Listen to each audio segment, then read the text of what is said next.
sûr. Ça, c'est la prochaine. Prérequis, le but ce n'est pas d'ici, c'est pas un cours d'art plastique, on n'est pas là pour apprendre à dessiner, à peindre, donc le regard de l'autre sur ce qui est esthétique, ce qui est beau ou ce qui est laid, pour moi n'a pas sa place, hein. On n'est pas là pour juger de ce qui est beau, de ce qui est laid, ce n'est pas le lieu.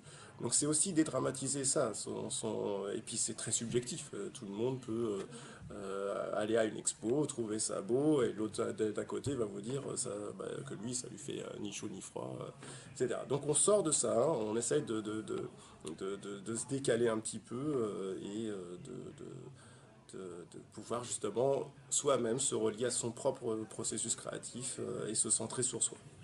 Il se gère bien, Hugo il est parti en Asie, il est revenu, il avait perdu du poids, mais c'est l'alimentation là-bas parce qu'il a mangé, hein. Il m'a dit, maman, on a mangé le parcours de vie et de dire, bon maintenant c'est comme ça. C'est comme le slow life qui vous fait rire. Ça, la décision, elle a été prise il y a 5 ans. Donc j'ai dit, il faut ralentir, voilà, il faut ralentir et vivre vraiment dans les yeux.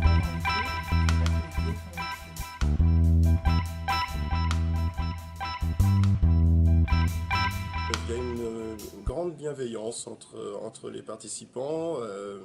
C'est vrai qu'ils sont en groupe, ce qui permet aussi de se resociabiliser, d'avoir un regard de l'autre, mais qui n'est pas intrusif. C'est-à-dire que moi, je fais très attention à ça. Chaque personne a une création personnelle. J'essaye d'individualiser au maximum chaque séance. Donc, les personnes demandent l'autorisation s'ils veulent regarder. Donc, il n'y a pas de...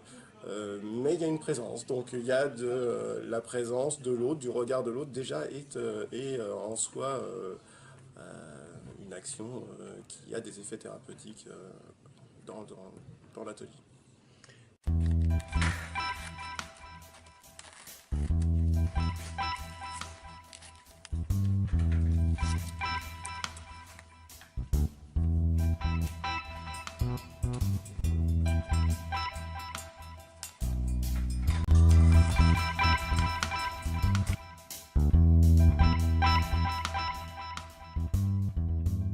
Pour que je puisse, au-delà d'un certain nombre, on ne peut pas être à l'affût de tous les mouvements du choix. Par exemple, là aujourd'hui on a assisté à des personnes qui ont fait un collage, mais des fois on prend une image, on la met de côté, ou on fait un trait et je le gomme.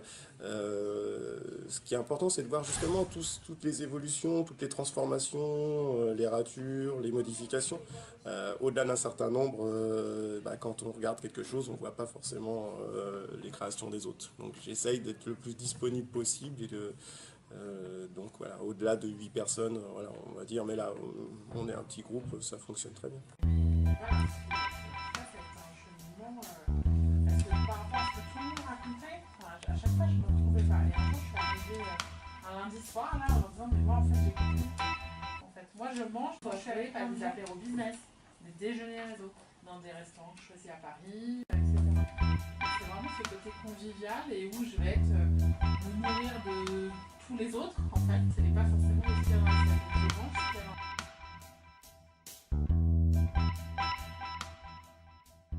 Dans l'atelier, ce qui est proposé, c'est des créations plastiques, donc on va être plutôt autour de la peinture, du dessin, du pastel, de travail de l'encre.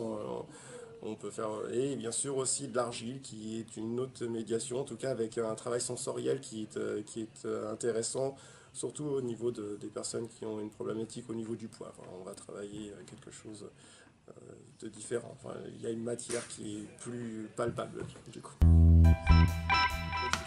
C'était attirer votre œil sur quelque chose.